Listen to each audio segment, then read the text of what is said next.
అది ద్వాపరయుగం ముగిసే కాలం. చరిత్రలో అప్పటివరకు కనీవినీ ఎరుగని ఒక మహాయుద్ధం జరుగుతున్న సమయం. రెండు మహాసేనలు ఒకదానితో మరొకటి ఢీకొంటున్నాయి.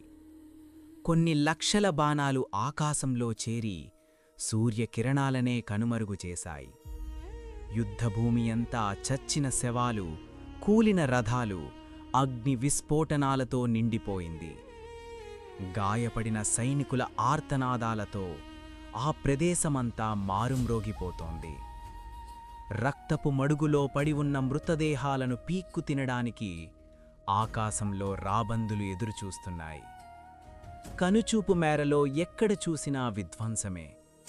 అంతటి విధ్వంసంలో కూడా ఒక్క నిమిషం ఆ ప్రదేశమంతా నిశ్శబ్దం అలుముకుంది. ఆ యుద్ధం మధ్యలో సుమారు 150 సంవత్సరాలు పైబడిన ఒక పండు ముసలి అతని చేతిలోని ధనస్సుని విడిచిపెట్టి తన మృత్యువు కోసమై నిరీక్షిస్తున్నాడు. అతడికి 20 అడుగుల దూరంలో నిలబడి ఉన్న ఒక స్త్రీ తన ధనస్సును ఎక్కుపెట్టి తన ముందు ఎటువంటి ఆయుధం లేకుండా ఉన్న ఆ ముసలి భైరవుని గుండెలకు గురిపెట్టి వదిలింది. అయితే ఆ బాణం వెనుక నుండి మరో 100 బాణాలు ముందుకు వచ్చి అంగుళం కూడా ఖాళీ వదలకుండా ఆ వీరుని శరీరంలోని ప్రతి భాగంలో దిగబడ్డాయి. సాయంకాలం అస్తమించే సూర్యునిలా తన కర్తవ్యం పూర్తయిందంటూ ఆ వీరుడు నేలకూలాడు. కాని అతని శరీరం నేలను తాకకుండా ఆ బాణాలే అతడికి పట్టుపరుపుల మారాయి. అతడి శరీరమంతా రక్తంతో తడిసి ముద్దయ్యింది. అంతటి బాధను అనుభవిస్తున్నా కూడా అతడి పెదవిపై చిరునవ్వు పోలేదు. కళ్ల నుండి ఒక నీటిబొట్టు రాలింది. కాని అది దౌర్బల్యం వల్ల వచ్చిన కన్నీరు కాదు. ఆ నీటిబొట్టు ధర్మాన్ని, దానికి ప్రతీక అంపశయ్యపై నిద్రిస్తున్న ఆ యోధునికి ఒక్క క్షణం తన జీవితమంతా కళ్ల ముందు కనబడింది. మహాభారతం ఆరంభం నుంచి అంతం వరకు మనకు కనబడే ఏకైక వీరుడు ఎవరైనా ఉన్నారు అంటే అది శంతన మహారాజు పుత్రుడు, పరశురాముని శిష్యుడు, గురువృద్ధుడు, మహామహితాత్ముడు భీష్ముడు మాత్రమే. భీష్ముడి జీవితం ఒక మనిషి ఎలా బ్రతకాలి అన్నది మనకు తెలియచేస్తుంది. తన తండ్రి కోసం రాజ్యాన్ని, రాజ్యం కోసం యవ్వనాన్ని, మనవల్ల కోసం తన జీవితాన్నే త్యాగం చేసిన మహనీయుడు. తనకు విద్య నేర్పిన గురువునే ఎదిరించి పోరాడిన వీరుడు. యుద్ధం చెయ్యనని ప్రతిజ్ఞ చేసిన శ్రీకృష్ణుడి చేత ఆయుధం పట్టించిన పరాక్రమవంతుడు. 18 రోజులు జరిగిన కురుక్షేత్ర యుద్ధంలో కౌరవసేనటి 10 రోజుల పాటు నాయకత్వం వహించి శత్రుసేనలను ముప్పు తిప్పలు పెట్టిన చండ శాసనుడు. ఆ గాంగేయుని పూర్తి జీవిత చరిత్ర గూర్చి ఇప్పుడు మనం తెలుసుకుందాం. హస్తినాపుర మహాసామ్రాజ్యాన్ని శంతనుడు పరిపాలిస్తున్నాడు. అతని పాలనలో రాజ్యం అష్టైశ్వర్యాలతో తొలతూగుతోంది. ప్రజలందరూ సుఖసంతోషాలతో జీవిస్తున్నారు. అయితే ఒకసారి శంతనుడు వేటకని అడవికి వెళ్ళగా అతనికి గంగానది తీరాన ఒక అత్యంత సౌందర్యవతి అయిన స్త్రీ కనిపించింది. ఆమెను చూసి పరవశించిపోయిన శంతనుడు ఆమె దగ్గరకు వెళ్ళి తనను వివాహం చేసుకోమని కోరాడు. దానికి ఆ స్త్రీ, యువరాజా, నేను మిమ్మల్ని వివాహం చేసుకుంటాను. కాని వివాహం జరిగాక నేను ఏం చేసినా నాకు అడ్డు చెప్పకూడదు, ఎదురు ప్రశ్నించకూడదు. ఒకవేళ అలా చేస్తే నేను ఆ క్షణమే మిమ్మల్ని విడిచి వెళ్ళిపోతాను. ఈ ఒప్పందానికి ఒప్పుకుంటేనే నేను మిమ్మల్ని వివాహం చేసుకుంటాను అని అంది. ఆమె అడిగిన దానికి శంతనుడు అంగీకరించి ఆమెను వివాహం చేసుకున్నాడు. పెళ్లైన కొంతకాలానికి ఆమె గర్భాన ఒక మగబిడ్డ జన్మించాడు. అది చూసి శంతనుడు ఎంతగానో సంతోషించాడు. కాని ఆశ్చర్యకరంగా ఆమె ఆ బిడ్డను తీసుకొని గంగానది దగ్గరకు వెళ్ళి శంతనుడు చూస్తుండగానే ఆ బిడ్డను ఆ నదిలో పడవేసింది. అది చూసి శంతనుడు నిర్ఘాంతపోయాడు. ఎంతగానో బాధపడ్డాడు. కాని ఆమెకిచ్చిన మాటకు కట్టుబడి ఆమెను ఏమీ అడగకుండా మౌనంగా ఉండిపోయాడు. ఆ తరువాత ఒకరి తరువాత ఒకరుగా ఆమె గర్భాన 6 బిడ్డలు జన్మించారు. ఆ స్త్రీ ఆ 6 బిడ్డల్ని కూడా తీసుకుని వెళ్ళి గంగలో పడవేసింది. అయినా శంతనుడు బాధను మనసులోనే దాచుకొని మౌనంగా ఉండిపోయాడు. ఆమె మళ్లీ గర్భం ధరించింది. శంతనుడికి భయం మొదలైంది. ఈ బిడ్డను కూడా ఆ రాక్షసి ఎక్కడ చంపేస్తుందో అని భయంతో వణికిపోయాడు. కాని అతడికి తెలియదు, ఈసారి జన్మించే బిడ్డ చచ్చేవాడు కాదు, చరిత్రలో నిలిచిపోయేవాడని. రోజులు నిమిషాల్లా గడిచిపోతున్నాయి.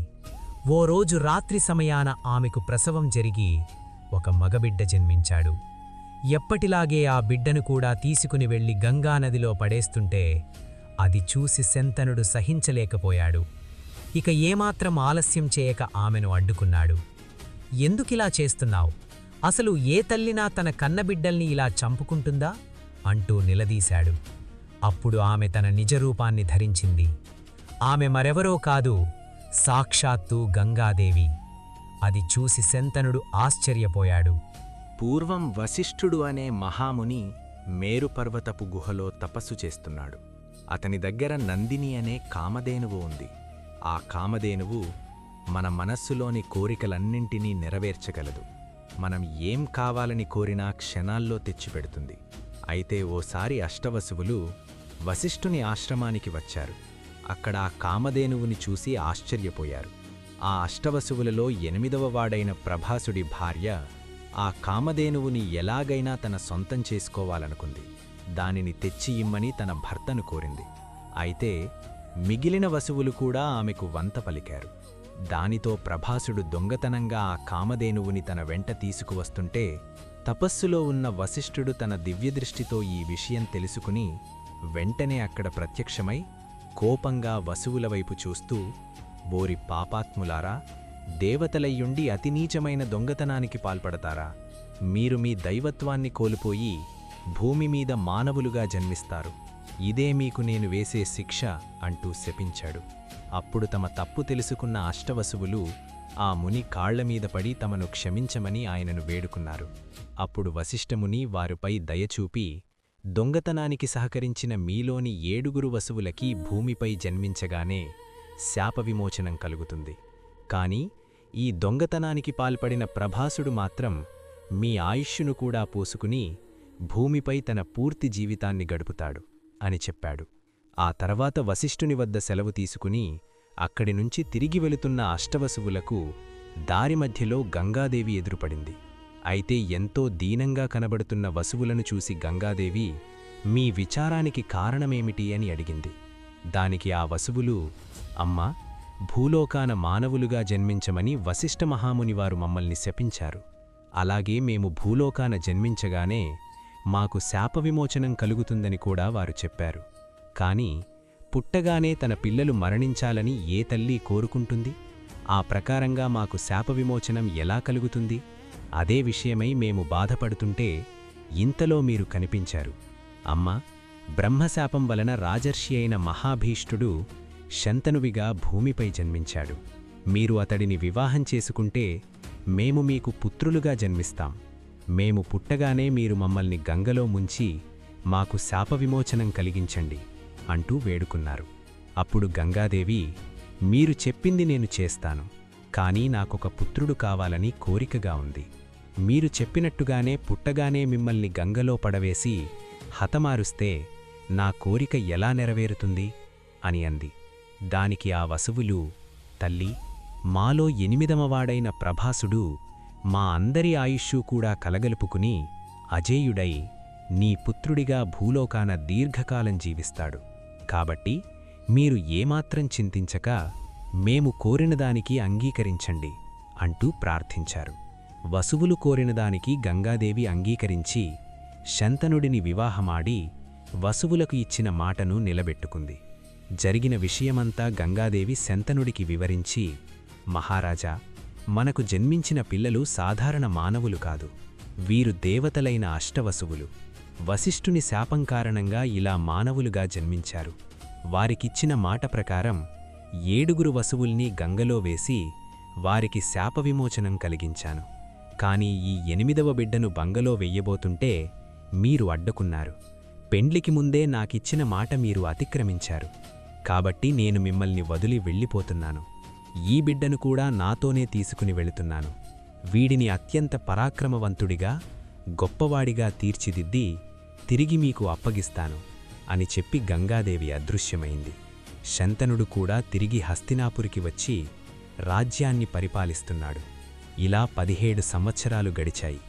జరిగిన సంఘటనలనే గుర్తుకు తెచ్చుకుంటూ శంతనుడు నదీ ప్రవాహాన్నే చూస్తున్న శంతనుడి కంటికి ఒక్కసారిగా నదీ ప్రవాహం ఆగిపోయినట్టు కనిపించింది. అది చూసిన అతను ఆశ్చర్యంతో ఆ నదిని అనుసరిస్తూ పరిగెడుతున్నాడు.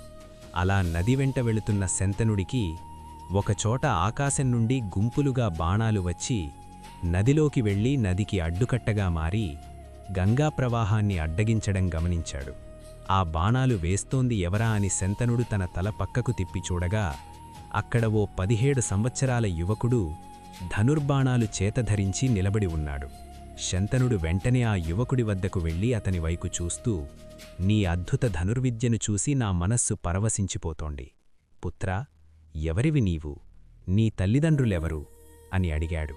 అప్పుడు ఆ యువకుని వెనుకనుంచి గంగాదేవి ముందుకు వచ్చి, ఇతడు తన తండ్రిని ఒక క్షత్రియుడు చంపాడన్న కోపంతో 21 సార్లు భూమండలమంతా తిరిగి కనిపించిన క్షత్రియులందరినీ తన గొడ్డలిపదునునికి బలి ఇచ్చిన పరశురాముడి శిష్యుడు, సాక్షాత్తూ దేవదానవ గురువులైన బృహస్పతి శుక్రాచార్యుల వద్ద శాస్త్రాలను అధ్యయనం చేసినవాడు, వేదాంగాలలో పండితుడు, మీ పుత్రుడు దేవవ్రతుడు అని చెప్పింది. చాలా కాలం తర్వాత తన పుత్రుణ్ణి చూడడంతో శంతనుడి ఆనందానికి అవధుల్లేవు. ఇన్నాళ్లుగా నేను ఈ హస్తినాపుర సింహాసనం నీకోసమే ఎదురుచూస్తున్నాం పుత్రా అంటూ దేవవ్రతుణ్ణి గట్టిగా కౌగిలించుకున్నాడు. పక్కనే ఉన్న గంగాదేవి శంతనుడి వైపు చూస్తూ, ఇక నాకు సెలవివ్వండి ప్రభూ అంటూ అక్కడి నుంచి మాయమైంది. తర్వాత శంతనుడు దేవవ్రతుణ్ణి హస్తినాపురికి తీసుకువెళ్ళి అత్యంత వైభవంగా హస్తినాపుర రాజ్యానికి దేవవ్రతునికి యువరాజుగా పట్టాభిషేకం చేశాడు.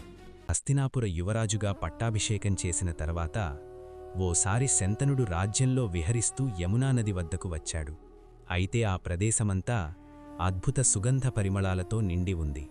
ఆ పరిమళాలు ఎక్కడినుంచి వస్తున్నాయా అని శంతనుడు చుట్టూ చూడగా తన కంటికి యమునా నదిలో పడవ నడుపుతూ ఒడ్డుకు వస్తున్న ఒక యువతి కనిపించింది.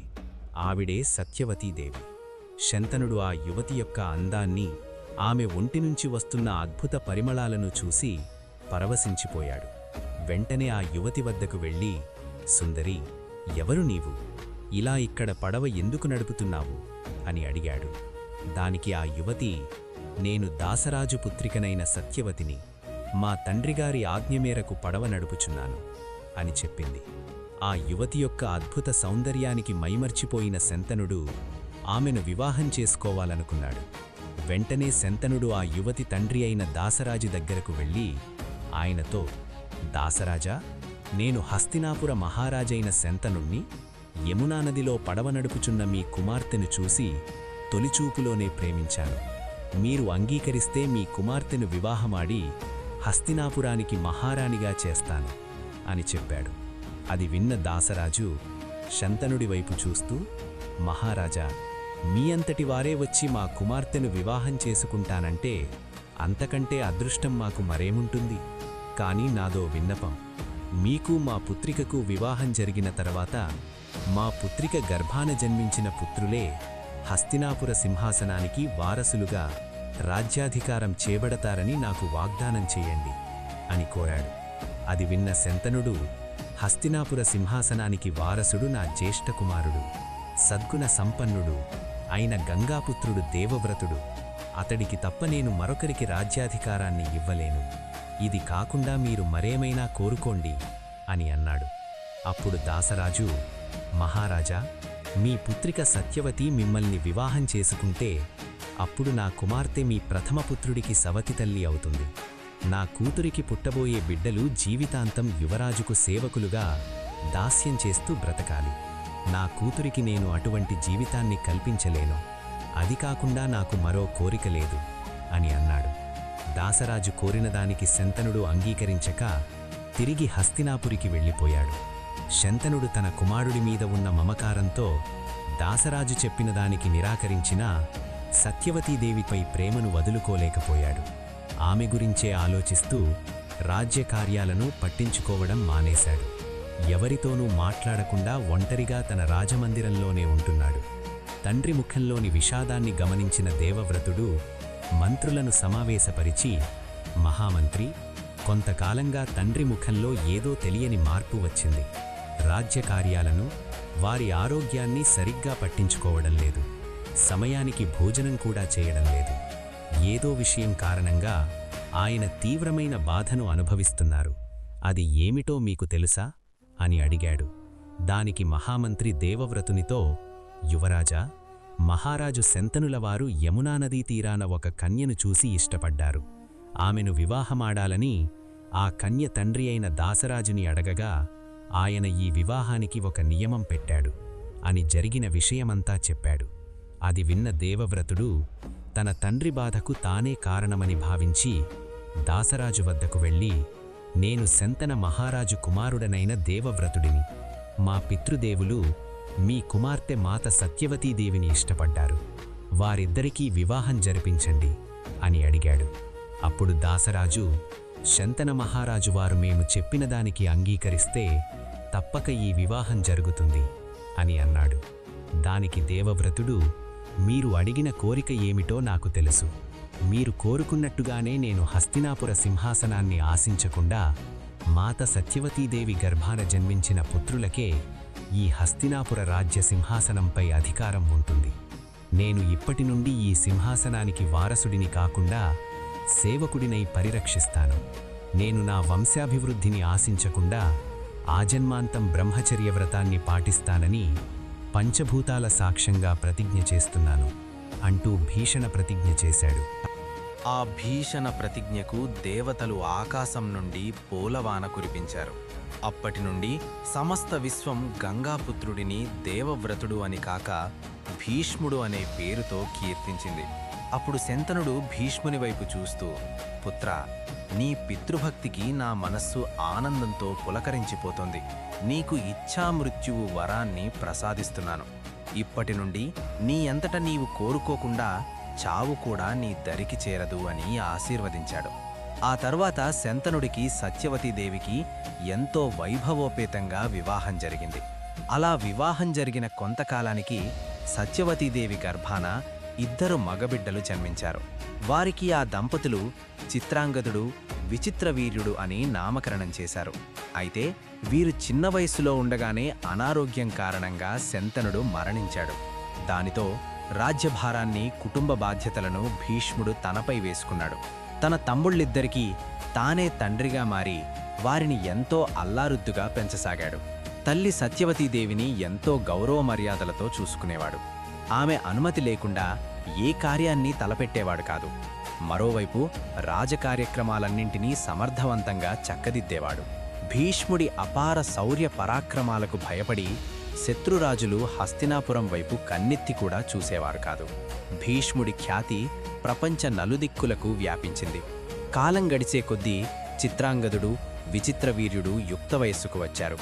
భీష్ముడు తను చేసిన ప్రతిజ్ఞ ప్రకారం తను సింహాసనాన్ని ఆశించకుండా సత్యవతీదేవి కుమారులలో పెద్దవాడైన చిత్రాంగదుడికి యువరాజుగా పట్టాభిషేకం చేశాడు.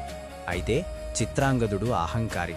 తన పేరే కలిగిన చిత్రాంగదుడు అనే మరొక గంధర్వుడితో ద్వంద్వయుద్ధం చేసి అతడి చేతిలో మరణించాడు.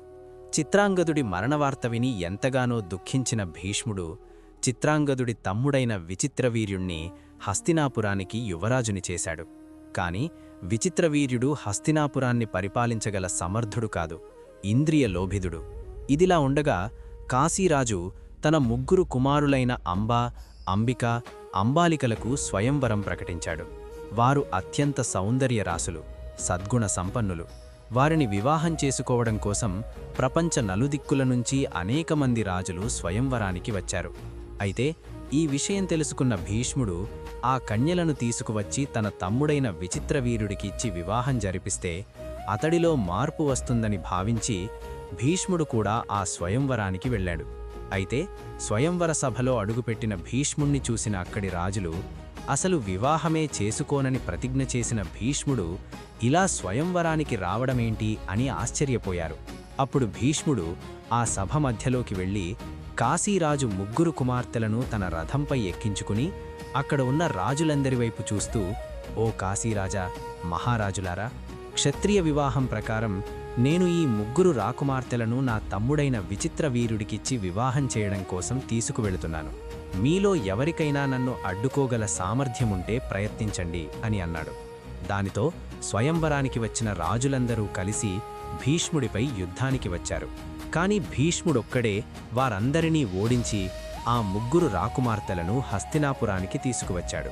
కాని కాశీరాజు పెద్ద కుమార్తె అయిన అంబ ఆమెకు విచిత్ర వీర్యుణ్ణి వివాహం చేసుకోవడం ఇష్టం లేదని, తను ఇంతకు మునుపే సాల్వ మహారాజుని ప్రేమించానని, అతడినే వివాహం చేసుకుంటానని సత్యవతీదేవితో చెప్పి రోధించింది.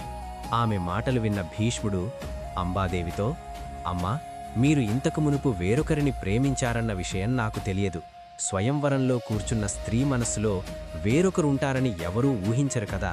అందువల్లే నేను మిమ్మల్ని తీసుకువచ్చాను. లేదంటే అసలు మిమ్మల్ని తీసుకువచ్చేవాణ్ణే కాదు. నన్ను క్షమించండి. మీ మనస్సును కాదని బలవంతంగా మిమ్మల్ని నా తమ్ముడికిచ్చి వివాహం చేయలేను.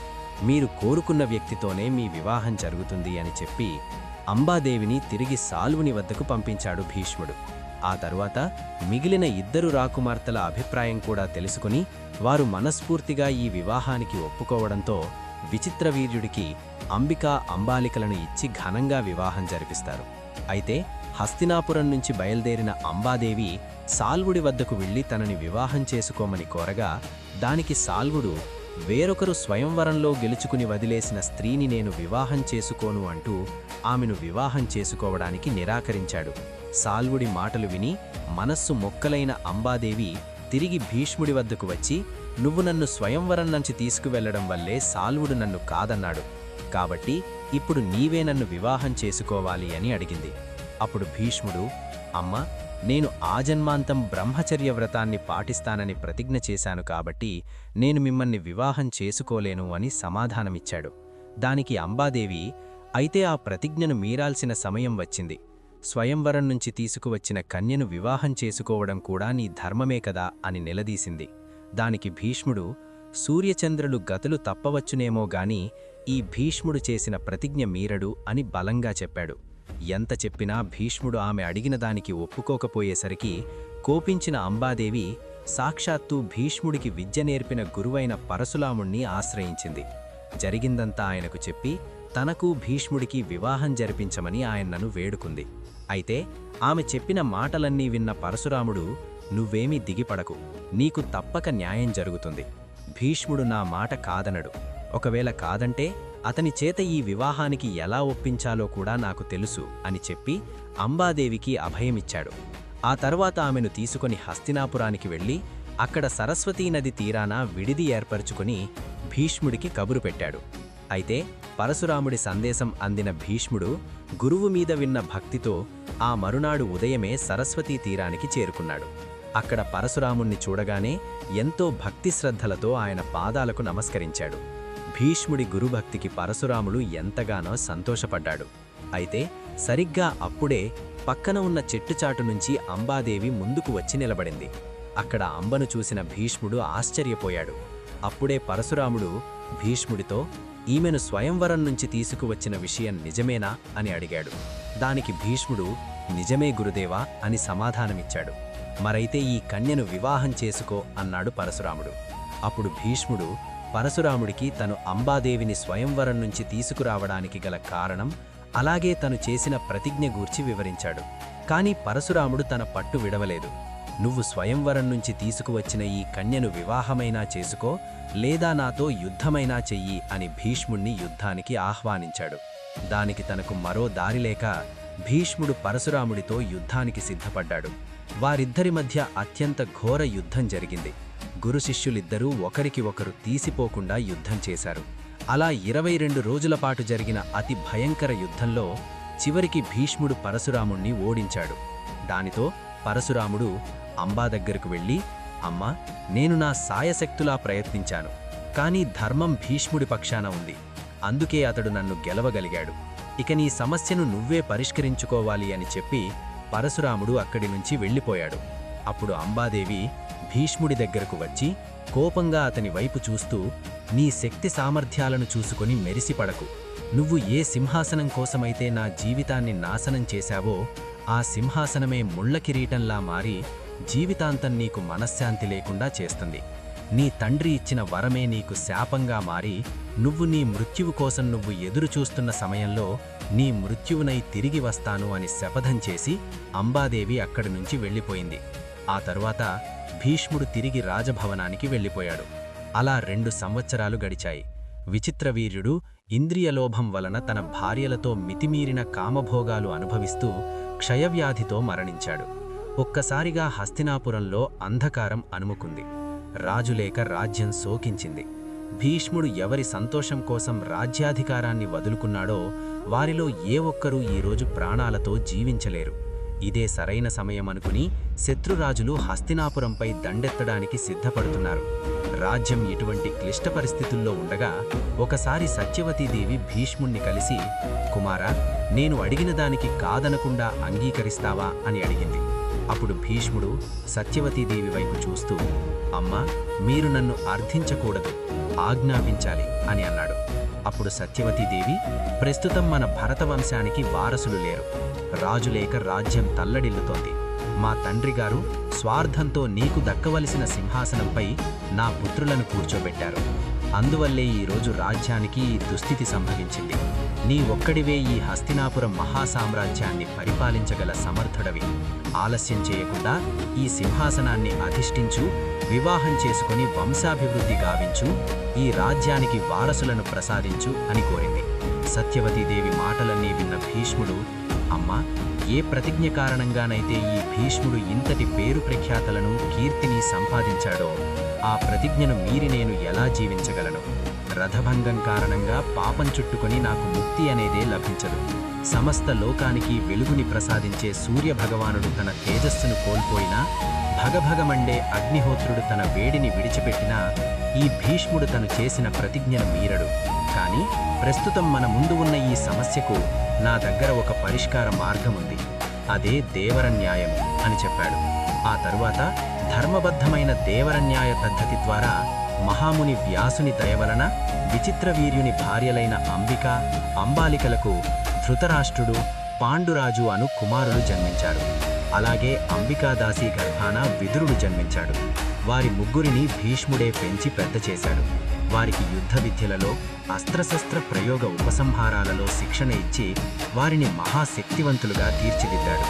వారు యుద్ధ వయస్సుకు రాగానే వారిలో పెద్దవాడైన ధృతరాష్ట్రుడికి హస్తినాపురం మహారాజు. ధృతరాష్ట్రుడు శరీర బలంలో అగ్రగణ్యుడు, పాండురాజు ధైర్యవంతుడు, ధనుర్విద్యలో అపరాజితుడు, విదురుడు ధర్మజ్ఞానానికి ప్రతీకగా ఎదిగాడు.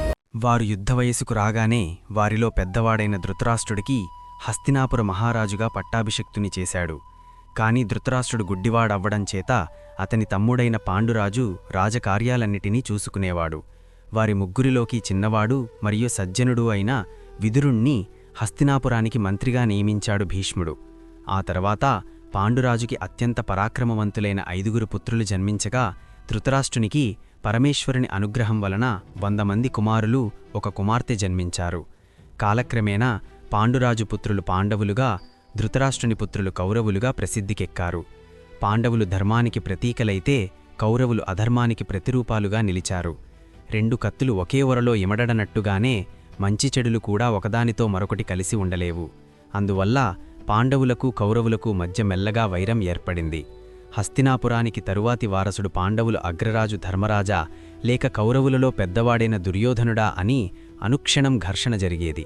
భీష్ముడికి మాత్రం పాండవుల అగ్రజుడైన ధర్మరాజే హస్తినాపురాన్ని సమర్థవంతంగా పరిపాలించగలడని, అతని పాలనలో రాజ్యం ధర్మమార్గంలో నమ్మవగలదని నమ్మాడు. ప్రజలు కూడా ధర్మరాజే తమకు రాజు కావాలని ఆశించారు. కానీ కొన్ని అనుకోని పరిస్థితుల వలన హస్తినాపురంలో సగభాగమైన కాండవ ప్రస్థానితి ధర్మరాజుని రాజుని చేసి మిగిలిన భాగమైన హస్తినాపురానికి దుర్యోధనుడిని యువరాజుగా చేశారు. అయినా దుర్యోధనుడికి మనసు శాంతించలేదు. ఎన్నో దుర్మార్గాలు, కపట పన్నాగాలతో పాండవులను ఎన్నో విధాలుగా కష్టాల పాలు చేశాడు. అలా 2 పక్షాల మధ్య ఉన్న వైరం చిలికి చిలికి పెద్ద గాలివానలా మారి కురుక్షేత్రమనే ఒక ప్రళయాంతక యుద్ధానికి దారితీసింది. ఆ యుద్ధంలో భూమండలంలోని రాజులందరూ పాల్గొన్నారు. కొంతమంది రాజులు పాండవులకు మద్దతివ్వగా మరికొంతమంది రాజులు కౌరవుల పక్షాన చేరారు. అప్పటికే భీష్ముని వయసు 200 సంవత్సరాలకు పైబడింది. అతని శరీరాన్ని వృద్ధాప్యం ఆవహించింది. అతని జుట్టు పండిపోయింది. చర్మమంతా ముడతలతో నిండిపోయింది. విధివిలాసం తన ముందే తన యావజ్జీవితం కష్టపడి ఇటుకా పేర్చి నిర్మించిన మహాసామ్రాజ్యం కూలిపోతుంటే నిస్సహాయుడై చూస్తూ కుమిలిపోవడం తప్ప ఏమీ చేయలేకపోయాడు. తన జీవితంలోని ప్రతి క్షణం హస్తినాపుర శ్రేయస్సు గురించే ఆలోచించాడు. ఆ రాజ్య భవిష్యత్తు కోసమే ఎన్నో త్యాగాలు చేశాడు. ఆ సింహాసనంపై ధర్మాన్ని స్థాపించడం కోసం అనుక్షణం ఘర్షణను ఎదుర్కొన్నాడు. ఆ రోజు అమ్మ పలికినట్టుగానే అతడు తన జీవితంలో ఏ రోజూ కూడా మనశ్శాంతిగా నిద్రపోలేదు. చివరికి తన మనవళ్లు ఒకరితో ఒకరు యుద్ధం చేసుకుంటుంటే చూసే దుస్థితి సంభవించింది. అయినా కూడా భీష్ముడు తన ధర్మాన్ని విడిచిపెట్టలేదు. అతని శరీరంలోని శక్తి అణువంతైనా తగ్గలేదు. సాక్షాత్తు పరమశివుడితోనే యుద్ధం చేసి ఓడించిన శౌర్యం తనది. దేవదానవులు ఒక్కటై వచ్చినా ఒంటరిగా వారందరినీ ఎదిరించగల పరాక్రమం అతనిది.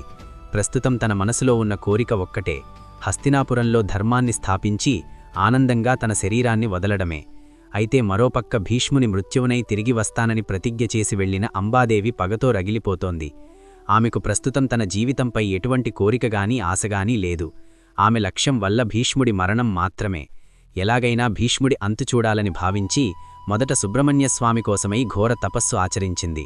ఆమె తపస్సుకి మెచ్చి ప్రత్యక్షమైన సుబ్రహ్మణ్యుడు ఆమెకు ఏం వరం కావాలో కోరుకోమని అడిగాడు. అప్పుడు అంబాదేవి, స్వామీ, నన్ను స్వయంవరం నుంచి బలవంతంగా తీసుకువచ్చి నన్ను నా ప్రేమకు దూరం చేసి నా జీవితాన్ని సర్వనాశనం చేసిన ఆ భీష్ముడి చావు నా కళ్ళారా చూడాలి అని కోరింది. దానికి సుబ్రహ్మణ్యస్వామి, అంబా, భీష్ముడు ఇచ్ఛామృత్యువు వరం కలిగినవాడు, మహాశక్తి సంపన్నుడు, అన్నిటికీ మించి ధర్మభరుడు. అతన్ని చంపగల వీరుడు ఈ భూమిమీద లేడు. కాని నేను నీకొక పుష్పమాల ఇస్తాను. ఆ మాలను ఎవరు తన మెడలో ధరించి భీష్ముడితో యుద్ధం చేస్తారో అతని చేతిలో భీష్ముడు మరణిస్తాడు అని చెప్పాడు. అప్పుడు అంబాదేవి, అలాగే ప్రభూ అంటూ తన 2 చేతులను ముందుకు చాచింది. అప్పుడు ఆమె చేతిలో ఒక పుష్పమాల ప్రత్యక్షమైంది. సుబ్రహ్మణ్యస్వామి అదృశ్యమయ్యాడు. ఆ తర్వాత అంబాదేవి ఆ పుష్పమాల పట్టుకొని ప్రతి రాజ్యానికి వెళ్లి తన చేతిలోని మాల ధరించి భీష్ముడితో యుద్ధం చెయ్యమని ఆ దేశ రాజులను అడిగింది. కాని భీష్ముడికి భయపడి ఎవరూ దానికి ఒప్పుకోలేదు.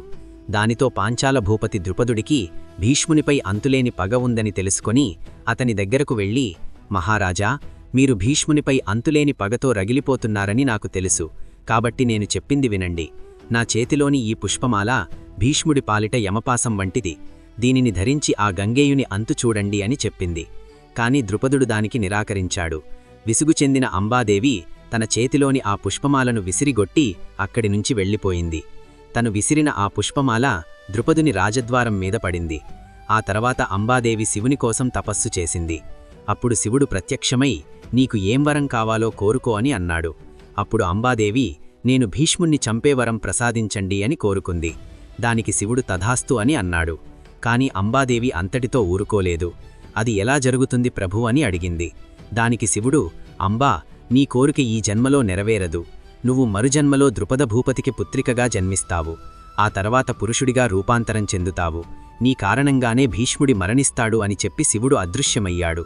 అయితే అప్పుడు అంబాదేవి తన మనసులో భీష్ముడి మరణాన్ని చూడని ఈ జన్మ వ్యర్థం అని అనుకొని పక్కనే ఒక చితి రగిలించి, నేను భీష్ముణ్ణి చంపుతాను అనుకుంటూ ఆ చితిమంటల్లోకి దూకి సజీవ దహనమయ్యింది.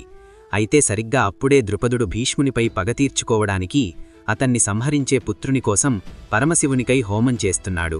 ఒక్కసారిగా ఆ హోమగుండం నుంచి శివుడు ప్రత్యక్షమయ్యాడు. అప్పుడు ద్రుపదుడు భీష్ముణ్ణి చంపగల కుమారుణ్ణి ప్రసాదించండి అని ఈశ్వరుణ్ణి వేడుకున్నాడు. దానికి శివుడు, మహారాజా, మీకు ఒక కుమార్తె జన్మిస్తుంది. కాని పెరిగే కొద్దీ ఆమె కొడుకుగా మారి యుద్ధభూమిలో భీష్ముణ్ణి సంహరిస్తాడు అని వరమిచ్చి శివుడు అంతర్ధానమయ్యాడు. ఆ తర్వాత కొంతకాలానికి ద్రుపదుని గర్భం దాల్చింది. ఆమె గర్భాన ఒక ఆడబిడ్డ జన్మించింది. ఆ బిడ్డ మరెవరో కాదు, భీష్ముని చావునే తన జీవితాశయంగా చేసుకుని పరమేశ్వరుని వరప్రభావం వల్ల మళ్లీ జన్మనిద్దిన అంబాదేవి. ద్రుపదుడు ఆ బిడ్డకు శిఖండి అని పేరు పెట్టాడు. చిన్నప్పటినుంచి శిఖండిని ఆడబిడ్డలా కాకుండా మొగవాడిలా పెంచి పెద్ద చేశారు. ద్రోణాచార్యుడి వద్ద శిష్యరికం చేసి యుద్ధ విద్యలలో అపార ప్రావీణ్యాన్ని సంపాదించిన శిఖండి తిరిగి పాంచాలనగరం చేరుకొని ద్రుపదుని రాజద్వారం మీద పడి ఉన్న పుష్పమాలను తీసి తన మెడలో వేసుకుని పాండవులకీ కౌరవులకీ మధ్య జరుగుతున్న కురుక్షేత్ర యుద్ధంలో పాండవుల పక్షాన యుద్ధం చేయడానికి బయలుదేరింది. అయితే హస్తినాపురంలో దుర్యోధనుడు ఒక మహాకూటమిని ఏర్పాటు చేసి తన దేశ మంత్రులను, సామంతరాజులను, యోధానుయోధులను సమావేశపరిచి ద్రోణాచార్యుడు, కర్ణుడు, అశ్వత్థామ, కృపాచార్యుడు, శల్యుడు వంటి 11 మంది మహావీరులను తన పక్షాన ఉన్న 11 అక్షౌహిణీల సైన్యానికి అధిపతులుగా నియమించాడు. ఆ తర్వాత అదే సభలో ఉన్న భీష్ముడివైపు చూస్తూ దుర్యోధనుడు, పితామహా, తమరు అస్త్రశస్త్ర ప్రయోగ ఉపసంహారాలలో ప్రావీణ్యులు, దివ్యాస్త్ర సంపన్నులు, సాక్షాత్తు పరమశివుడితోనే యుద్ధం చేసిన మహావీరులు, అసామాన్యమైన ఈ 11 అక్షౌహిణీల సైన్యాన్ని ఒక్కతాటిపై నడిపించగల సమర్థులు మీరొక్కరే. కాబట్టి ఈ కౌరవ సైన్యానికి సేనాధిపత్యం వహించి ఈ కురుక్షేత్ర మహాసంగ్రామంలో మాకు విజయం చేకూర్చండి అని ప్రార్థించాడు. అప్పుడు భీష్ముడు, సుయోధనా, నాకు మీరు పాండవ కుమారులు ఇరువురూ సమానులే. కానీ నేను మీ ఆశ్రయంలో ఉంటున్నాడు కాబట్టి మీ పక్షాన యుద్ధం చేస్తాను. నాకు ఎదురుగా ఎంతమంది వచ్చినా చంపగలను. కానీ పాండవులను చంపడానికి నాకు మనసు రాదు. పాండవులు కూడా నా మీద శస్త్రం ఎక్కుపెట్టరు. నీవనుకున్నట్టే కానివ్వు. అప్పటికి ఏం జరగాలో అదే జరుగుతుంది అని అన్నాడు. అప్పుడు దుర్యోధనుడు, పితామహా, మన సైన్యంలోనూ ఎదుటి సైన్యంలోనూ ఉన్న వీరుల శక్తి సామర్థ్యాల గూర్చి తెలియచెయ్యండి అని అడిగాడు. అప్పుడు భీష్ముడు ఇరుపక్షాలలో వీరుల శక్తి సామర్థ్యాల గూర్చి వివరించి ఆఖరున కర్ణుడివైపు చూస్తూ, సహజసిద్ధంగా వచ్చిన కవచకుండలాలను దానం చేయడం వల్ల అతడి శక్తి సన్నగిల్లింది. పరశురాముని శాపం వలన అతడు నేర్చుకున్న విద్య నాశనమయ్యింది. అందువల్ల కర్ణుడు అర్ధరడుడు. యుద్ధంలో కర్ణుడు అర్జునుణ్ణి గెలవలేడు అని అన్నాడు. భీష్ముడి మాటలకు కోపించిన కర్ణుడు, పితామహా, మీరు నా గురించి ఇలా మాట్లాడటం సరికాదు. నా మీదు ద్వేషంతోనే మీరు ఇలా అంటున్నారు అని చెప్పి దుర్యోధనుడివైపు చూస్తూ, మిత్రమా, కార్యం చెడిపోయింది. నాయకుడనేవాడు తన సైన్యంలోని వీరులను ఉత్సాహపరిచి యుద్ధానికి సిద్ధం చెయ్యాలేగాని ఇలా వీరి బలం ఇంత, వీరి బలం అంతా అని నిరుత్సాహపరచకూడదు. ఈయన వయసు మీదపడి ఇలా మాట్లాడుతున్నాడు. భీష్ముడు రణరంగంలో ఉండగా నేను యుద్ధభూమిలో అడుగుపెట్టను. ఎప్పుడు భీష్ముడు కుప్పకూలుతాడో అప్పుడు నేను ధనుస్సు పట్టుకుని యుద్ధానికి వస్తాను అని అన్నాడు. ఆ మాటలకు భీష్ముడు, ఏమిటి, నేను ముసలివాడినా? నా అస్త్రశస్త్ర విద్య ఏపాటిదో ఒక్కసారి వెళ్ళి నీ గురువు పరశురాముణ్ణి అడుగు చెబుతాడు. నన్ను ఎదిరించిన రాజుల పరిస్థితి ఏమైందో ఈ జగత్తుకు తెలుసు. అయినా నా గురించి నేను చెప్పడం ఎందుకు? నా ముసలితనమా లేక నీ పరుచుతనమా రేపు యుద్ధభూమిలో తెలుస్తుందిలే అని అన్నాడు. అయితే నిజానికి భీష్ముడు కర్ణుణ్ణి అలా నిందించడానికి కారణం, కర్ణుడు కుంతీదేవి ప్రథమపుత్రుడని భీష్ముడికి తెలుసు. తన పుత్రులు ఒకరితో ఒకరు యుద్ధం చేయడం వల్ల కుంతీదేవికి కలిగే బాధను నివారించడానికే భీష్ముడు తన కఠినమైన మాటలతో కర్ణుడికి పౌరుషం తెప్పించి అతడిని యుద్ధం నుంచి తప్పించాడు. మర్నాడు ఉదయం యుద్ధం ప్రారంభమయింది. ఆకాశాన యుద్ధమేఘాలు కమ్ముకున్నాయి. అటు పాండవ సైన్యం, ఇటు కౌరవ సైన్యం, ఇరుపక్షాల వారు వారి ప్రచండ సైన్యంతో కురుక్షేత్రం చేరుకున్నారు. అశ్వగజ దళాలతో, కొన్ని వేల రథాలతో లక్షల మంది సైన్యం యుద్ధభూమి అంతటా ఆవరించగా అది చూడడానికి పొట్టపై గుమికూడిన చీమల గుంపుని తలపిస్తోంది జనసందోహం. శంఖములు, దుందుబులు, మంగళవాయిద్యాలతో యుద్ధభూమి అంతా మారుమ్రోగుతోంది. పాండవ సైన్యానికి దుష్టజుమ్నుడు సర్వసైన్యాధ్యక్షం వహించగా కౌరవ సైన్యానికి నాయకుడుగా సువర్ణతాళ కేతనముతో భీష్ముడు రథంపై దేదీప్యమానంగా వెలిగిపోతున్నాడు. వేటకు వెళ్లే ముందు గర్జించే సింహంలా భీష్ముడు కనుచూపు వెరకు ఆక్రమించి ఉన్న తన సైన్యాన్ని చూస్తూ, మహావీరులారా, క్షత్రియులకు యుద్ధ సమయంలో స్వర్గద్వారాలు ఎప్పుడూ తెరుచుకొని ఉంటాయి. ఇంతకుముందు ఎందలో మహానుభావులు యుద్ధంలో మరణించి ఆ స్వర్గద్వారాల వెంట నడిచారు. మీరందరూ కూడా ఆ మార్గాన నడవడానికి సిద్ధంగా ఉండాలి. క్షత్రియ వీరులకు ఇంట్లో ఉండి రోగాల బారిన పడి చావటం కంటే పాపం వేరొకటుంటుందా? క్షత్రియులకు రణరంగంలో పోరాటం ఒక పెన్నిది వంటిది అంటూ సైనికులను ఉత్సాహపరిచాడు. భీష్ముడి మాటలు విన్న సైనికులు వారి గొంతుని రెట్టింపు చేసి, మేము మీ వెంట ఉంటాం, విజయమో వీరస్వర్గమో తేల్చుకుంటామంటూ జయజయధ్వానాలు చేశారు. యుద్ధ ప్రారంభానికి సూచనగా రంగభూమి అంతా వినిపించేలా రెండు సైన్యాలలోనూ ఢంకాలు మోగాయి. అయితే ఇంతలో ఎవ్వరూ ఊహించని విధంగా ధర్మరాజు తన ఆయుధాలను రథంలో విడిచిపెట్టి కవచాన్ని విప్పి రథంపై నుంచి కిందకు దిగి చేతులు కట్టుకొని ఒంటరిగా కౌరవసేన వైపు నడిచాడు. అది చూసి పాండవులకు, పాండవ పక్షంలోని వారికి ధర్మరాజు ఎందుకు ఇలా వెళ్తున్నాడో అర్థంకాక ఆందోళన చెందారు. కౌరవసేనలో వారైతే ధర్మరాజు భయపడ్డాడు అని అపహాస్యం చేశారు. అయితే అప్పుడు ధర్మరాజు కౌరవ పక్షంలోని భీష్ముడి రథం వద్దకు వెళ్ళి తన రెండు చేతులను జోడించి ఆయనకు ప్రణామం చేసి, మహానుభావ, నీకు ఎదురు నిలిచి యుద్ధం చేసే దుస్థితి దాపురించినందుకు చింతిస్తున్నాను. ముందుగా మిమ్మల్ని కలిసి మీ ఆజ్ఞను తీసుకోవడానికి వచ్చాను. యుద్ధం చెయ్యడానికి నాకు అనుజ్ఞ ఇవ్వండి. మీ దీవెనలు తీసుకుని వెళ్తే నేను శత్రువులను గెలవగలను అన్నాడు.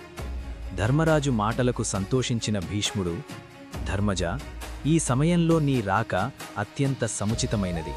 నీవు కనుక ఇలా రాకపోయినట్టయితే కోపం వచ్చి ఉండేది. నీవు వచ్చావు, నీకు అంతా మేలు జరుగుతుంది. ఏదైనా వరం కోరుకో, నీ పక్షాన యుద్ధం చేయడం తప్ప అని అన్నాడు. దానికి ధర్మరాజు, పితామహ, మీతో యుద్ధం చేసి గెలిచే ఉపాయం చెప్పండి అని అడిగాడు. దానికి భీష్ముడు చిన్నగా అంటూ నవ్వి, యుద్ధంలో నన్ను ఎదిరించి గెలవడం ఆ దేవతలకు కూడా సాధ్యం కాదు పుత్రా అని సమాధానమిచ్చాడు. అందుకే కదా తాత మిమ్మల్ని ప్రార్థించేది అన్నాడు ధర్మరాజు. అప్పుడు భీష్ముడు, నా చేతిలో ఆయుధం కింద పడితే గాని నన్ను వధించడం ఎవ్వరికీ సాధ్యం కాదు. ఇప్పటికి ఇది మాత్రమే చెప్పగలను. ఇంకా వివరంగా చెప్పడానికి ఇది తగిన సమయం కాదు పుత్ర. మనం మళ్ళీ కలిసినప్పుడు నీ మనోరథాన్ని నెరవేరుస్తాను అని అన్నాడు. దానికి ధర్మరాజు, అనుజ్ఞ ఇవ్వండి అని మరొకసారి ప్రణామం చేసి తిరిగి తన సైన్యం వద్దకు చేరుకొని రథాన్ని అధిరోహించి కవచాన్ని ధరించి ఆయుధం చేపట్టి తన సైన్యాన్ని ఉద్దేశిస్తూ దాడి చెయ్యండి అని గట్టిగా అరిచాడు. భీష్ముడు కూడా తన గొంతును పదింతలు చేసి దాడి చెయ్యండి అంటూ తన సైన్యానికి పిలుపునిచ్చాడు. యుద్ధం మొదలయింది. అటు పాండవసేన ఇటు కౌరవసేన ఒక్కసారిగా పదరి ఒకదానితో ఒకటి తీకొన్నాయి. ఆ రెండు ప్రచండ సైన్యాల తాకిడికి రణరంగమంతా పోరెత్తిపోయింది. భూమిమీద ఉన్న దూయి ఆకాశానికి ఎగసి మంచు తుఫాను కమ్మినట్టుగా యుద్ధభూమిని కమ్మేసింది. రెండు సైన్యాలు బాణాలతోనూ కత్తులతోనూ యుద్ధం చేస్తూ ఒకదానిమీద ఒకటి విరుచుకుపడుతున్నాయి. ఏనుగులు, గుర్రాలు, రథాలు ఒకదానితో ఒకటి గుద్దుకుని అతి భీకరంగా యుద్ధం చేస్తున్నాయి. గజారోహకులు అది ఇది అని చూడకుండా విచక్షణ రహితంగా అందరినీ తొక్కుకుంటూ యుద్ధభూమి అంతా వీరవిహారం చేస్తున్నారు. మందల పర్వతంతో చిలికినప్పుడు పాలసముద్రం ఎలా అయితే అల్లకల్లోలమైందో అలా ఉంది యుద్ధభూమి పరిస్థితి. ఏనుగుల అరుపులు, గుర్రాల గర్జనలు, దివ్యాస్త్రాల విస్ఫోటనాలతో యుద్ధభూమి అంతా మారుమోగుతోంది. అయితే వీటికి మించిన శబ్దంతో సింహనాదం చేస్తూ భీముడు మదించిన ఏనుగుల కౌరవసేనపై పడి చీల్చి చెండాడుతున్నాడు. భీముడి దాటికి తట్టుకోలేక కౌరవ సైన్యమంతా వెనక్కు తిరిగి పారిపోతోంది. అప్పుడక్కడ చెలరేగిన ధూళి మధ్య నుంచి సువర్ణ తాళ కేతనముతో ఒక రథం మోను ముందుకు వచ్చి ఆగింది. అది చూసిన కౌరవసేన ఒక్కసారిగా తిరిగి ధైర్యం పుంజుకుంది. ఎందుకంటే ఆ రథంపై ఉన్నది అతి రథులలో కల్లా శ్రేష్ఠుడు, అపార దివ్యాస్త్ర సంపన్నుడు, మహామహితాత్ముడు భీష్ముడు. భీష్ముడు తన ధనస్సును భీముడి మీదకి ఎక్కుపెట్టి ఒక్క బాణంతో అతని చేతిలోని ధనస్సును విరగ్గొట్టాడు.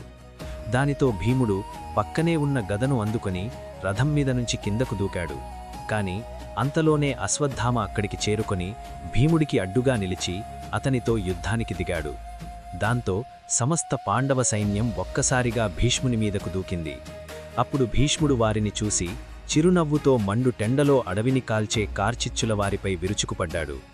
కేకయ, చేది, పాంచాల సైన్యాలు యావత్తూ భీష్ముడి పరాక్రమానికి తట్టుకోలేక పక్కకు తప్పుకున్నాయి. అశ్వగజ దళాలను అల్లకల్లోలం చేసేశాడు. రథాన్ని చిత్ర విచిత్రమైన రీతులలో తిప్పుతూ యుద్ధభూమి అంతటా తానే కనిపించి యుద్ధం చేస్తున్నాడు. శత్రు సైన్యాన్ని చెందరవందర చేస్తున్నాడు. పాండవ సేనలో ఎక్కడ చూసినా తెగిపడిన తలకాయలు, కూలిన మొండాలు, మొక్కలైన బాణాలు, తునతునకలైన జెండాలే కనిపిస్తున్నాయి. రక్తం ఏరులై పారుతోంది. పాండవసేనలో భీష్ముణ్ణి ఎదుర్కొనే వీరుడే లేకపోయాడు.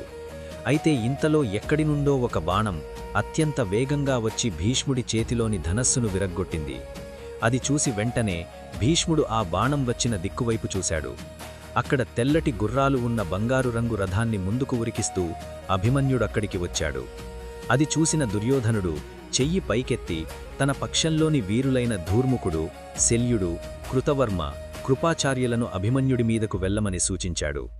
దుర్యోధనుడి ఆదేశంతో వారందరూ ఒక్కసారిగా అభిమన్యుడిపై బాణాల వర్షం కురిపించారు.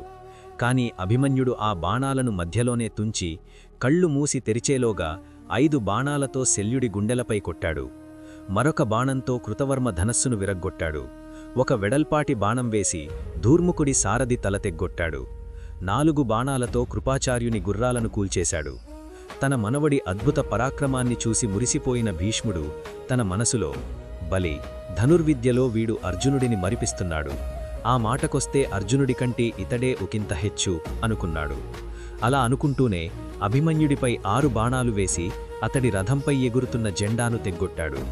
అభిమన్యుడి చేతిలోని ధనస్సును విరగ్గొట్టాడు. దానితో అభిమన్యుడు వెంటనే ఇంకొక ధనస్సును అందుకొని భీష్ముడితో యుద్ధానికి దిగాడు. అంతలో ఇంతకుముందు అభిమన్యుడి చేతిలో దెబ్బతిన్న కృతవర్మ మిగిలిన వీరులు మళ్లీ తిరిగి అభిమన్యుడితో కలబడ్డారు. కాని భీష్ముడికి తన మనవడితో యుద్ధం చేయడం ఇష్టం లేక తన రథాన్ని పాండవసేన మీదకు మళ్లించాడు. గొర్రెల మందపై పెద్ద పులి పడ్డట్టు పాండవసేనపై విరుచుకుపడ్డాడు భీష్ముడు. బాణాల మీద బాణాలను కుమ్మరించి పాండవ సైన్యాన్ని అస్తవ్యస్తం చేస్తున్నాడు. రథాలు, గుర్రాలు, ఏనుగులను కుప్పలు కుప్పలుగా కూలగొడుతున్నాడు. రణభూమిలో ఎక్కడ చూసినా భీష్ముడి రథమే దర్శనమిస్తోంది. దిక్కు మొక్కు లేనట్టు విలవిలలాడిపోతోంది పాండవసేన. భీష్ముడి ప్రతాపాగ్ని ముందు ఏ ఒక్కరూ ఎదురు నిలవలేకపోయారు. ఏం చెయ్యాలో తోచక దూరంగా నిలబడి చూస్తుండిపోయారు పాండవులు. సూర్యుడు అస్తమించాడు. ఆ రోజుకి యుద్ధం ముగిసింది. కౌరవపక్షంలో విజయ ఢంకాలు మోగాయి. పాండవపక్షం శోక సముద్రంలో మునిగిపోయింది. ఈ విధంగానే భీష్ముడు ప్రతిరోజూ యుద్ధంలో ప్రళయకాల రుద్రునివలే ప్రజ్వరిల్లి పాండవసేనను నాశనం చేస్తున్నాడు. భీష్ముని రథం అటువైపు వస్తోందంటేనే సైనికులు భయపడి అక్కడి నుంచి పరుగులు పెడుతున్నారు. పాండవులు భీష్ముణ్ణి అడ్డుకోవడానికి ఎన్నో ప్రయత్నాలు చేశారు. కానీ భీష్ముణ్ణి యుద్ధంలో జయించలేకపోయారు. సూర్యుడి ముందు వెలిగించిన చిరుదివలా కనుమరుగైపోయింది వారి ప్రతాపం. రోజురోజుకి పాండవ సైన్యం క్షీణించిపోతోంది. వారి కంటిమీద కునుకు నిలవడం లేదు. అయితే రణరంగంలో ఎంత యుద్ధమైతే జరుగుతోందో అంతకు అంతకమించిన యుద్ధం భీష్ముని హృదయంలో జరుగుతోంది. తను చిన్నప్పటినుంచి ఎంతో ప్రేమగా పెంచి పోషించిన సొంత మనవళ్లతైనే ఆయుధమెత్తవలసి వచ్చినందుకు కుమిలిపోతున్నాడు. వారి శరీరంపై తగిలే ప్రతి గాయం భీష్ముని హృదయానికి తగులుతోంది. యుద్ధంలో తన చేతుల మీదుగా వేలమంది సైనికులు హతులవుతున్నారని చిత్రవద అనుభవిస్తున్నాడు. తన యావజ్జీవితం పడిన సంఘర్షణలకు విముక్తి ఎప్పుడు దొరుకుతుందా అని తన మృత్యువుకై ఎదురుచూస్తున్నాడు. అయినా కూడా తన కర్తవ్యాన్ని విడువలేదు. చేస్తున్న పనికి మనస్సు ఒప్పుకోకపోయినా ఇచ్చిన మాటకు కట్టుబడి ఎటువంటి రాగద్వేషాలు లేని పనిరాయిరా మారి రణరంగంలో యుద్ధం చేస్తున్నాడు. ఇంత చేస్తున్నా ఒక పక్క నుండి దుర్యోధనుడు, మీరు కావాలనే మీ పూర్తి శక్తితో యుద్ధం చేయడం లేదు కదా, మీరు తలుచుకుంటే ఈ పాటికి పాండవులను చంపి మన పక్షానికి విజయం చేకూర్చేవారు, కానీ మీరు పక్షపాతంతోనే ఇలా చేస్తున్నారు అంటూ సూదుల వంటి మాటలతో భీష్ముణ్ణి చిత్రవధ చేస్తున్నాడు. అలా 8 రోజులు గడిచింది. 8వ రోజు యుద్ధం పూర్తయిన తర్వాత దుర్యోధనుడు తన శిబిరానికి కూడా పోకుండా తన తమ్ముడు దుశ్శాసనుణ్ణి, శకునిని తీసుకుని సరాసరి కర్ణుడి వద్దకు వెళ్ళి, మిత్రమా కర్ణ, పాత భీష్ముడు, గురుదేవులు ద్రోణుడు, కృపడు పక్షపాతం చూపిస్తున్నారు. వారు పాండవులను చంపడానికి వెనకాడుతున్నారు. పాండవులు బ్రతికి ఉన్నంతవరకు మనకు విజయం చేకూరదు. ఇప్పుడు మనం ఏం చెయ్యాలి అని మొరపెట్టుకున్నాడు. దుర్యోధనుడి మాటలు విన్న కర్ణుడు, మిత్రమా, నువ్వేమీ దిగులు పడకు. ఈ కర్ణుడు ఉన్నంతవరకు నీకు ఓటమి రాదు. వెంటనే నువ్వు వెళ్ళి భీష్ముణ్ణి యుద్ధం నుంచి తప్పుకోమని చెప్పు. నేను రణరంగంలోకి ప్రవేశించి ఆ పాండవుల మదం అనుస్తాను అని చెప్పాడు. కర్ణుడి మాటలు విన్న దుర్యోధనుడు భీష్ముని వద్దకు వెళ్ళి ఆయన పాదాలకు నమస్కరించి పక్కనే ఉన్న ఆసనంపై కూర్చున్నాడు. పితామహ, నేను మీ మీద ఎంతో నమ్మకం పెట్టుకొని పాండవులతో యుద్ధానికి దిగాను. కానీ ఇప్పుడు అసలు మీరు ఎవరివైపు యుద్ధం చేస్తున్నారా అని నాకు సందేహం కలుగుతోంది. యుద్ధంలో దేవదానవులు సైతం మిమ్మల్ని గెలవలేరని అంటారు. ఈ భీష్ముడి ప్రతాపమేమిటో రేపు యుద్ధభూమిలో చూస్తావులే అని అన్నాడు. భీష్ముని మాటలకు దుర్యోధనుడు మనస్సులోనే సంతోషించి తిరిగి తన నివాసానికి వెళ్ళిపోయాడు. మరునాడు ఉదయం పాండవ కౌరవ 2 సేనలు యుద్ధభూమిలో నిలిచాయి. సమస్త కౌరవ సైన్యానికి రక్షణగా స్వయానా భీష్ముడే తన రథంపై వారి ముందు నిలిచాడు. పోరు మొదలయింది. దూదికి అంటుకున్న నిప్పురవల భీష్ముడొక్కసారిగా పాండవ సైన్యంలోకి చొచ్చుకుపోయాడు. రథికులను, అశ్వికులను, గజబలమును దొరికిన వారిని దొరికినట్లు చంపుతున్నాడు. తన బాణ పరంపరతో, అస్త్రశస్త్ర ప్రయోగాలతో శత్రువుల శరీరాలను చీల్చి చెండాడుతున్నాడు. తన రథాన్ని చిత్ర విచిత్రమైన రీతులలో నడుపుతూ యుద్ధభూమిలో వీర విహారం చేస్తున్నాడు. ఎటు చూసినా ఏనుగులు గుర్రాల కలేబరాలతో యుద్ధభూమి అంతా నిండిపోయింది. సైనికుల శవాలు కుప్పల తెప్పలుగా నేలరాలుతున్నాయి. భీష్ముని దాటికి పాండవసేన అస్తవ్యస్తమయ్యింది. పాండవులందరూ విస్తుపోయి అలా చూస్తుండిపోయారు. ఆ రోజు భీష్ముణ్ణి చూస్తుంటే స్వయానా యమధర్మరాజే యుద్ధభూమిలో నిలుచున్నట్టుంది. భీష్ముడి వీలత్వాన్ని చూసిన శ్రీకృష్ణుడు అర్జునుడితో, అర్జునా, ఈరోజు భీష్ముడు అత్యంత పరాక్రమంతో పాండవ సేనలను సమూలంగా నాశనం చేస్తున్నాడు. ఇతడిని ఇలాగే వదిలేస్తే ఈరోజు ఈ యుద్ధాన్ని ముగించేటట్టున్నాడు. భీష్ముణ్ణి ఎదుర్కోవడం నీవల్ల మాత్రమే సాధ్యమవుతుంది. వెంటనే అతడి పరాక్రమానికి అడ్డుకట్టవేయి అని హెచ్చరించాడు. కృష్ణుడి ఆదేశానుసారం అర్జునుడు వెనక్కి పారిపోతున్న తన సైన్యాన్ని గొంతెత్తి పిలిచాడు. మహావీరులారా, పారిపోకండి, ధైర్యంగా పోరాడండి. మీకు తోడుగా ఈ అర్జునుడున్నాడు. మనందరం కలిసి భీష్ముణ్ణి ఎదుర్కొందాం అని వారికి ధైర్యం చెప్పి తన రథాన్ని భీష్ముడి వద్దకు తీసుకువెళ్లి నిలిపాడు. అర్జునుడి మాటలు విని ధైర్యం తెచ్చుకున్న పాండవసేన తిరిగి భీష్ముని మీదకు యుద్ధానికి వచ్చింది. ఒకవైపు తనకు విద్య నేర్పిన పరశురాముణ్ణే ఓడించిన భీష్ముడు, మరోవైపు సాక్షాత్తు పరమశివుడితోనే యుద్ధం చేసి మెప్పించిన అర్జునుడు, ఇద్దరి మధ్య ఘోర యుద్ధం మొదలయ్యింది. అర్జునుడు తన ధనస్సును భీష్ముని మీదకు ఎక్కుపెట్టి పాచుపాములాంటి బాణాలను అతని మీదకు వదిలాడు. అయితే భీష్ముడు ఆ బాణాలను మధ్యలోనే నిర్వీర్యం చేసి 5 పదునైన బాణాలతో అర్జునుడి శరీరంపై కొట్టాడు. అర్జునుడి శరీరం రక్తశక్తమయ్యింది. భీష్ముడు మళ్లీ పాండవ సైన్యంపై పడి వారిని తరిమి తరిమి కొడుతున్నాడు. అది చూసి అర్జునుడు అవమానభారంతో కృంగిపోయాడు. అయితే అంతలోనే పౌరుషం తెచ్చుకుని వాడి బాణాలను ప్రయోగించి భీష్ముడి చేతిలోని ధనస్సును విరగ్గొట్టాడు. భీష్ముడు మరొక ధనస్సును పుచ్చుకున్నాడు. కాని అర్జునుడు ఆ ధనస్సుని కూడా విరగ్గొట్టాడు. అది చూసి భీష్ముడు, ఔరా ఇంద్రుడి కొడుకా అంటూ తన మనవడి అస్త్ర విన్యాసాన్ని మెచ్చుకుని వెంటనే మరొక విల్లును అందుకుని పాండవసేనను శరవర్షంతో ముంచేశాడు. అర్జునుడి శరీరమంతా తుట్లుపడేటట్టు కొట్టాడు. భీష్ముని అస్త్రశస్త్రాల దాటికి తట్టుకోలేక అలసిపోయాడు అర్జునుడు. కాని అలానే ఓపిక తెచ్చుకుని పోరాడుతున్నాడు. అర్జునుడు నిరసించే కొద్దీ భీష్ముడు విజృంభిస్తున్నాడు. చుట్టూ ఉన్న సైనికులంతా వారి భీకరి పోరును చూసి భయపడి దూరంగా జరిగిపోతున్నారు. అయితే ఇంతలో భీష్ముడు అతి శక్తివంతమైన శక్తి ఆయుధాన్ని ప్రయోగించి అర్జునుడి గుండెలపై కొట్టాడు. ఆ అస్త్ర ప్రభావానికి తట్టుకోలేక అర్జునుడు మూర్ఛపోయి రథంపైనే కుప్పకూలిపోయాడు. అప్పటివరకు జరుగుతున్నదంతా చూస్తూ ఓపిక పట్టి ఉన్న శ్రీకృష్ణుడు అది చూసి ఒక్కసారిగా ఉగ్రుడైపోయాడు. వెంటనే తన చేతిలోని రథపగ్గాలను పక్కన పెట్టి రథంపై నుండి కిందికి దూకాడు. భూమండలమంతా ఒక్కసారిగా అదిరిపోయింది. దిక్కులన్నీ కంపించిపోయాయి. శ్రీకృష్ణుని రౌద్ర రూపాన్ని చూసి ఆకాశాన ఉన్న దేవతలు వణికిపోయారు. పక్కనే ఉన్న రథచక్రాన్ని చేత్తో పట్టుకుని మెరుపులతో కూడిన కారు మబ్బులు కదిలి వస్తున్నాయా అన్నట్టు శ్రీకృష్ణుడు భీష్ముని మీదకు వస్తున్నాడు. అది చూసిన భీష్ముడు మహదానందంతో తన చేతులు జోడించి, రావయ్యా కృష్ణ, రా, నన్ను సంహరించు, నాకు మోక్షాన్ని ప్రసాదించు అని మోకరిల్లాడు. అంతలో తెలివి తెచ్చుకున్న అర్జునుడు పరుగు పరుగున వచ్చి కృష్ణుణ్ణి తన 2 చేతులతో పట్టుకుని ఆపబోయాడు. అయినా ఆగకుండా కృష్ణుడు విధించుకుని ముందుకు పోతున్నాడు. వెంటనే అర్జునుడు మరో 10 అడుగుల్లో మళ్లీ శ్రీకృష్ణుణ్ణి పట్టుకుని నేలపై కాళ్లను బలంగా ఆనించి కృష్ణుణ్ణి వెనక్కి లాగుతూ, కృష్ణ, నీవు యుద్ధం చెయ్యాలని నాకు మాట ఇచ్చావు కదా, ఇప్పుడు నీవే ఆ ప్రతిజ్ఞను మీరితే లోకమేమనుకుంటుంది? అందరూ పాండవులని అసమర్థులుగా భావిస్తారు. నాకు అపవాదులు తీసుకురావద్దు. నా అలసట తీరింది. నేను భీష్ముణ్ణి ఎదుర్కొంటాను అని ప్రార్థించాడు. అర్జునుడి మాటలు విని శ్రీకృష్ణుడు శాంతించాడు. ఇద్దరూ తిరిగి రథమెక్కారు. అర్జునుడు ప్రళయకాల రుద్రుని వలె గర్జించి తన గాండీవాన్ని ఎక్కుపెట్టి అస్త్రాలను సంధిస్తూ కౌరవసేనను రూపుమాపుతున్నాడు. వచ్చిన మహా అవకాశం చేజారిపోగా భీష్ముడు మళ్లీ తిరిగి తన రథాన్ని అధిరోహించి ఒక పక్కనుంచి అర్జునుణ్ణి ఎదుర్కొంటూ మరోవైపు నుండి పాండవసేనను ధ్వంసం చేస్తున్నాడు. అత్యంత భారీ మనిషి నేలమీద ఉన్న చలిచీమలను కాలుతో తొక్కి చంపుతున్నట్టుగా గాంగేయుడు పాంచాల సైన్యాన్ని నిర్మూలిస్తున్నాడు. పాండవులు, కృష్ణుడు నిశ్చేష్టులై దానిని చూస్తున్నారు. అయితే 9వ రోజు యుద్ధంలో భీష్ముడి అజేయ పరాక్రమాన్ని కనులారా చూసిన ధర్మరాజుకి మనసులో లేదు. ఎంత అనుకున్నా ఆ రోజు రాత్రి దిగులుతో అతడికస్సలు నిద్రే పట్టలేదు.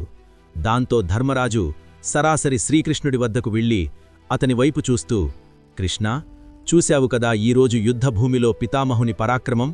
అర్జునుడు కూడా ఆయనను అడ్డగించలేకపోయాడు. ఎండిన అడవిని కార్చిచ్చు కాల్చినట్టుగా భీష్ముడు మన సైన్యాన్ని దహించివేశాడు. ఇలాగే కొనసాగితే మన పక్షానికి ఓటమి తప్పదు అని చెప్పి కలవరపడ్డాడు. ధర్మరాజు మాటలు విన్న శ్రీకృష్ణుడు, బావా, నువ్వు అన్నట్లు నిజంగా మీరు ఓడిపోయే పరిస్థితే వస్తే నేనే స్వయంగా భీష్ముణ్ణి చంపి మీకు రాజ్యం కట్టబెడతాను. కాని అంత అవసరం లేదు. ఓసారి యుద్ధం ప్రారంభమవడానికి ముందు భీష్ముడు నీతో పలికిన మాటలను గుర్తు తెచ్చుకో. అతడు కౌరవపక్షం వైపు యుద్ధం చేస్తున్నా కూడా మీకు హితం చేకూరుస్తానని వాగ్దానం చేశాడు. ఇప్పుడు ఆ సమయం రానే వచ్చింది. నువ్వు నీ తమ్ముళ్లతో సహా కలిసి వెళ్ళి భీష్ముణ్ణి ఆశ్రయించు. అతడు తప్పక తన మృత్యుమార్గాన్ని మీకు వివరిస్తాడు అని చెప్పాడు. శ్రీకృష్ణుడి సలహా మేరకు ధర్మరాజు తన ఆయుధాలన్నింటినీ త్యజించి సామాన్యమైన వేషధారణతో తన తమ్ముళ్లను తీసుకుని శ్రీకృష్ణుడితో కలిసి రహస్యంగా భీష్ముని శిబిరంలోకి ప్రవేశించి పితామహునికి నమస్కరించాడు. తన మందిరంలోకి వచ్చిన పాండవులను చూసిన భీష్ముడు సంతోషించి వారిని తగిన రీతిలో సత్కరించి వారి యోగక్షేమాలను తెలుసుకున్నాడు. ఆ తర్వాత భీష్ముడు ధర్మరాజువైపు చూస్తూ, ధర్మనందనా, ఈ సమయంలో మీరు నా వద్దకు రావడానికి గల కారణమేమిటి? సంకోచించకుండా అడగండి. ఎంతటి కఠినతరమైన కార్యమైనా నేను నెరవేరుస్తాను అని అన్నాడు. దానికి ధర్మరాజు దీనవదనంతో, పితామహా, యుద్ధంలో మా సైన్యం క్షీణించకుండా మేము కౌరవులను జయించి రాజ్యం పొందే మార్గం తెలపండి అని అడిగాడు.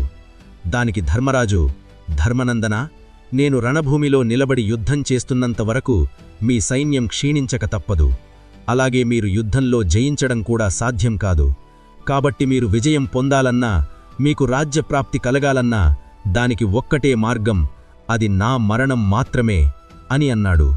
అది విన్న ధర్మరాజు భీష్ముడివైపు చూస్తూ, పితామహా, యుద్ధభూమిలో మీరు త్రిశూలం ధరించిన రుద్రునివలే నిలబడితే మిమ్మల్ని జయించడం ఎవరికి మాత్రం సాధ్యం. కాబట్టి మిమ్మల్ని నిర్జించే మార్గమేమిటో మీరే తెలపండి అని ప్రార్థించాడు. అప్పుడు దానికి భీష్ముడు చిన్నగా హూ అంటూ నవ్వి, నువ్వు చెప్పింది యథార్థం పుత్రా. నా చేతిలో ఆయుధం ఉన్నంతవరకు నన్ను జయించడం స్వయానా ఆ దేవతలకు కూడా సాధ్యం కాదు. అయితే నన్ను వధించే మార్గం చెబుతాను విను. ఆయుధాలను త్యజించి నిలబడిన వారితోనూ, వెన్నుచూపి పారిపోతున్న వారితోనూ, స్త్రీలతోనూ నేను యుద్ధం చెయ్యను. యుద్ధభూమిలో అటువంటి వారు నా ముందు నిలిచినప్పుడు నేను నా ఆయుధాలన్నింటినీ త్యజిస్తాను. అప్పుడు నన్ను చంపడం తేలికవుతుంది. అయితే మీ పక్షాన స్త్రీగా పుట్టి దైవ సహాయంతో పురుషుడిగా మారిన శిఖండి ఉన్నాడు. ఆ విషయం మీ అందరికీ తెలుసు. కాబట్టి అర్జునుడు శిఖండిని ముందు నిలిపి యుద్ధం చేస్తే నేను నా ఆయుధాలను విసర్జిస్తాను. అప్పుడు శిఖండిని అడ్డుపెట్టుకుని అర్జునుడు నన్ను వధించవచ్చు. ఆ తర్వాత బంధుమిత్రులతో సహా సుయోధనుణ్ణి గెలవడం సులభం అని చెప్పాడు. వచ్చిన కార్యం సఫలం కావడంతో ధర్మరాజు భీష్ముని వద్ద సెలవు తీసుకుని తన తమ్ముళ్లతో కలిసి తిరిగి తమ శిబిరానికి వెళ్ళిపోయాడు. మరుసటి రోజు సూర్యుడు ఉదయించాడు. 10వ రోజు యుద్ధం మొదలయ్యింది. ఇరుపక్షాలలోని సైన్యాలు యుద్ధభూమిని ఆవరించాయి. ఈసారి పాండవ సైన్యానికి ముందు శిఖండిని నిలిపారు. అతడికి రక్షణగా భీమార్జునుడు ఇరుపక్కలా నిలిచారు. సైన్యానికి వెనుక భాగాన అభిమన్యుడు, అతనికి సహాయంగా ఉపపాండవులు సాత్యకీ నిలుచున్నారు. మధ్యభాగంలో ధర్మరాజు, దుష్టజినుడు, ద్రుపదుడు, మరికొంతమంది మహారథులు నిలుచుని సైన్యాన్ని రక్షించే బాధ్యతను చేపట్టారు. ఇటు యావత్ కౌరవ సైన్యానికి ముందు రక్షణగా భీష్ముడు నిలిచి ఉన్నాడు. భీష్ముడికి సహాయంగా ధృతరాష్ట్రపుత్రులు అతని చుట్టూ నిలిచి ఉన్నారు. ద్రోణుడు, అశ్వత్థామ సైన్యానికి కుడి ఎడమ భాగాలుగా నిలిచారు. కృపాచార్యుడు, కృతవర్మ, భగద్దత్తుడితో కూడిరి దుర్యోధనుడు సైన్యానికి మధ్యభాగంలో నిలిచాడు. యుద్ధ ప్రారంభానికి సూచనగా 2 సైన్యాలలోని మహారథులు వారి శంఖాలను పూరించారు. దానితో వెంటనే ఏవో 2 కొండలు ఢీకొన్నట్లుగా ఇరు సైన్యాలు ఒకదానితో మరొకటి ఢీకొన్నాయి. అత్యంత మీరుండగానే మీ ఎదురుగానే మన సేనలు వెనుదిరిగి పారిపోతున్నాయి. మరి మీరు చూస్తూ ఊరుకోవడం న్యాయమా అని అన్నాడు. దుర్యోధనుడి మాటలకు కొంత బాధపడిన భీష్ముడు, సుయోధన, నేను 10 రోజులకు 10,000 మంది రధికులను చంపుతానని నీకు వాగ్దానం చేశాను. ఈ రోజుతో నీకిచ్చిన మాట నిలబట్టుకున్నాను. ఈరోజు యుద్ధం జరిగే తీరును చూస్తుంటే నేను పాండవులనో లేదా పాండవులు నన్నో చంపడం తథ్యమని తెలుస్తోంది. నేను నా శక్తివంచన లేకుండా పోరాడుతున్నాను. నా పరాక్రమమేంటో ఇప్పుడు చూడు అని చెప్పి భీష్ముడు వివిధ దేశాల రాజులను వెంటపెట్టుకుని పాండవసేన మీదకు దూకాడు. తన అపార పరాక్రమంతో విడుపు విరామం లేకుండా బాణాలను ప్రయోగించి శత్రువుల తలలను ఎగరగొడుతున్నాడు. అత్యంత శక్తివంతమైన దివ్యాస్త్రాలను ప్రయోగించి యుద్ధభూమిలో విధ్వంసం సృష్టిస్తున్నాడు. దొరికిన వారిని దొరికినట్లు చంపి వీర విహారం చేస్తున్నాడు. ఇది చూసి పాండవులు, మత్స్య, పాంచాల, యాదవ, పాండ్య, కేకేయ రాజులు వారి సైన్యాలతో సహా ఒక్కసారిగా భీష్ముడి మీదకు వచ్చారు. అది చూసి అశ్వత్థామ, కృపాచార్యుడు, కృతవర్మ, భూరిశ్రువుడు భీష్మునికి సహాయంగా వెళ్లాడు. యుద్ధం భీకరరూపం దాల్చింది. అడుగు తీసి అడుగు వేయడానికి చోటులేనంతగా భూమిమీద సైనికుల శవాలు కుప్పలు కుప్పలుగా పడి ఉన్నాయి. వారి మృతదేహాల నుంచి కారుతున్న రక్తం కాలువలు కట్టి ప్రవహిస్తోంది. అప్పటికే మధ్యాహ్నమైంది. భీష్ముడు కలత చెందుతూ తన మనసులో, ఈ 10 రోజుల నుంచి ఎంతోమంది ఉత్తమ క్షత్రియులను అతి దారుణంగా చంపాను. వేల కొద్ది సైనికులను వధించాను. ఈ శరీరంతో బంధం ఇక తెంచుకుంటే మంచిదనిపిస్తోంది అని అనుకుని తన రథాన్ని ధర్మరాజు వద్దకు పోనిచ్చి అతనితో యుద్ధం చేస్తున్నట్లుగా నటిస్తూ, యుధిష్ఠిరా, నేను పుట్టినప్పటి నుంచి ఎంతోమంది రాజులను క్రూరంగా చంపాను. ఇంకా చంపుతూనే ఉన్నాను. కాలం గడిచిపోతోంది. నాకు వయసు అయిపోతోంది. ఈ రాక్షసమైన జీవితంతో విసిగిపోయాను.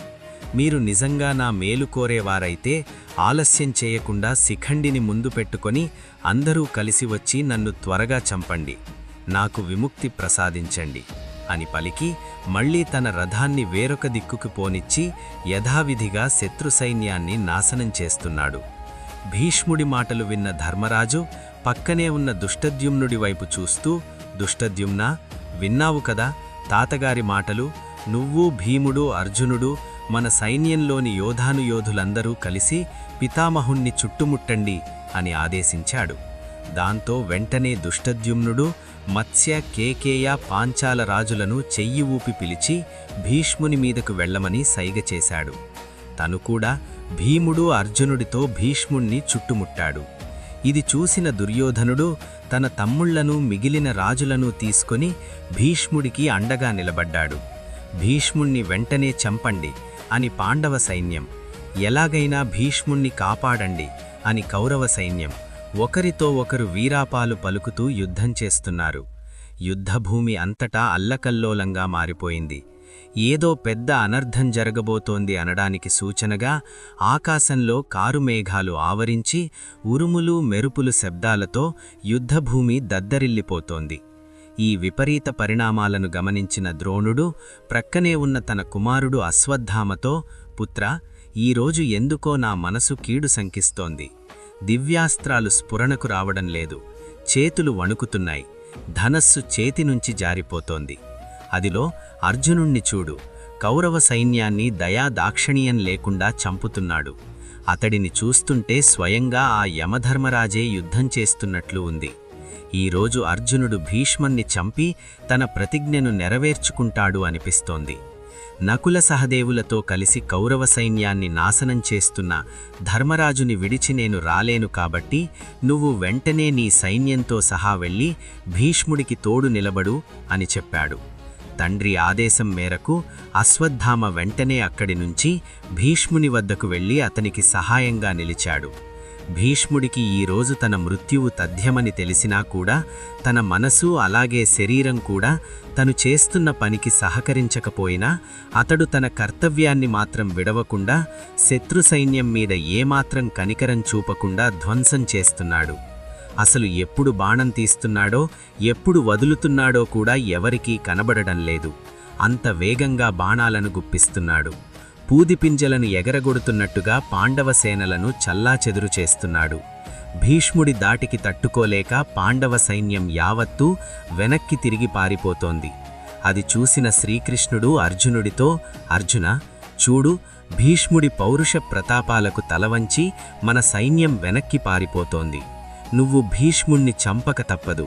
వెంటనే భీష్ముడిపై దివ్యాస్త్రాలను ప్రయోగించు అని అన్నాడు.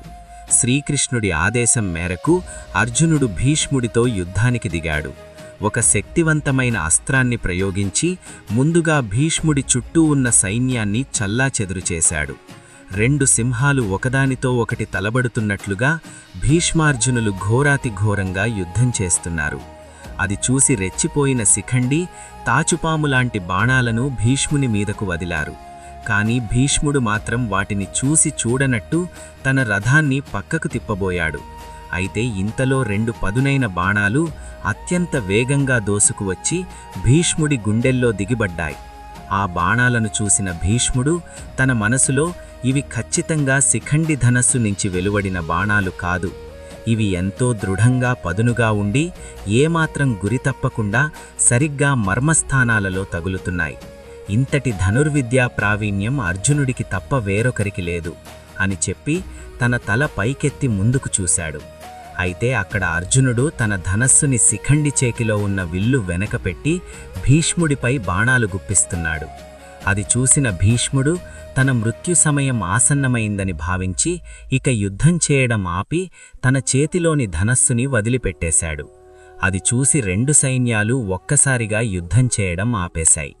అప్పటివరకు భయంకర విస్ఫోటనాలతో మారుమ్రోగిన ఆ ప్రదేశమంతా ఒక్క నిమిషం నిశ్శబ్దం అలముకుంది. అప్పుడు శిఖండి తన ధనస్సుని ఎక్కుపెట్టి ఒక వాడి బాణాన్ని దానికి జోడించి భీష్ముని మీదకు వదిలింది.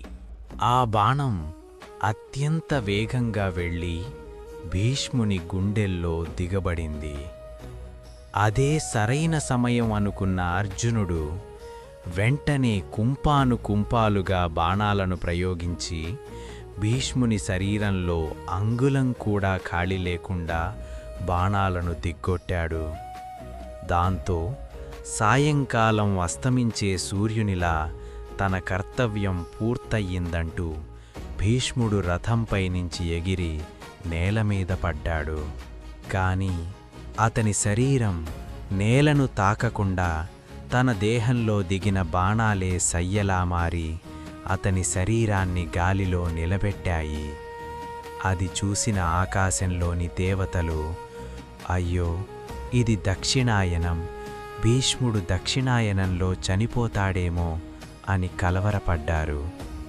అయితే దేవతల మనసు తెలుసుకున్న భీష్ముడు చిన్నగా నవ్వి, ఓ దేవతామూర్తులారా, కాలగతిని బట్టి దక్షిణాయన సమయంలో మరణించడం దుస్తమని తెలిసి నేను నా ప్రాణాలను మేనిలో నిలుపుకున్నాను.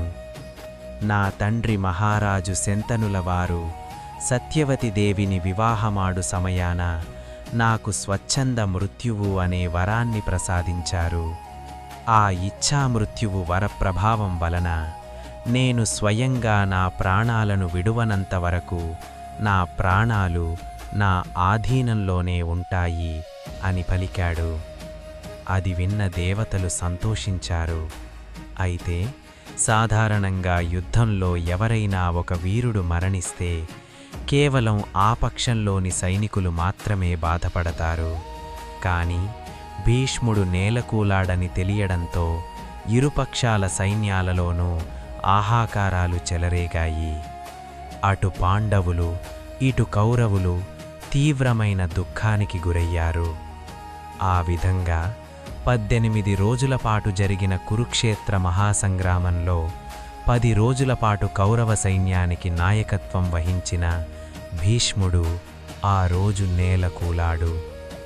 తను మరణించిన తర్వాత ఆ యుద్ధం కేవలం 8 రోజుల పాటు మాత్రమే కొనసాగింది. దీనిని బట్టే అర్థం చేసుకోవచ్చు భీష్ముడు ఎంత గొప్ప వీరుడు అని. భీష్ముడి జీవితం ఒక మనిషి ఎలా బ్రతకాలో తెలియజేస్తుంది.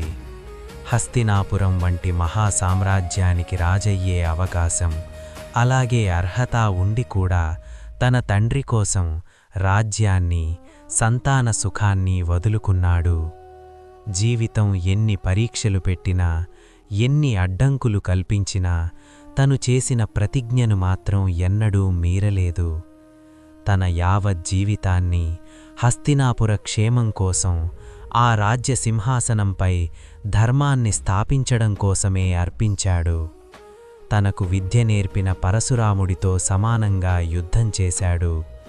గాంధీవధారి అర్జున మూర్ఛపోయే విధంగా కొట్టాడు.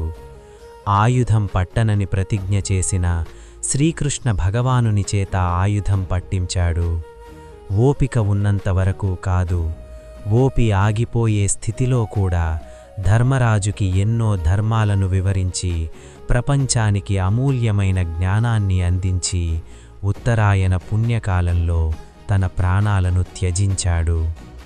అందువలనే మహాభారతం అనే మహాకావ్యంలో మహామహితాత్ముడు భీష్ముడు తిరుగులేని యోధుడిగా, మహాపురుషునిగా నిలిచిపోయాడు. జై భీష్మ, జై జై